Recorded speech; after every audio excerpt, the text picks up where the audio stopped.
Good morning. Welcome to my morning Muse with Oludayo. Today's Muse is anchored on the principle of paying attention to details and taking timely action.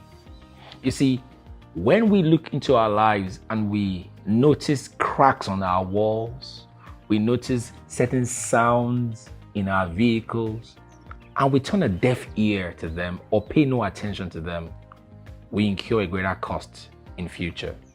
And herein is where the muse for today lies.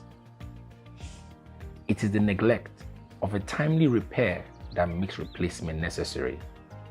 Many a time, we will not have had a need to buy a new car if we cared enough to fix the tires.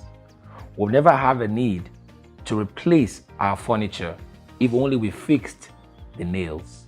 We will never have had a need to change our doors if we paid attention to the hinges. I charge you today to pay attention to the details, the little things that can cost you a lot if you ignore them today. And by this, you save yourself a lot of heartache and preserve your valuable resources. You have a great day.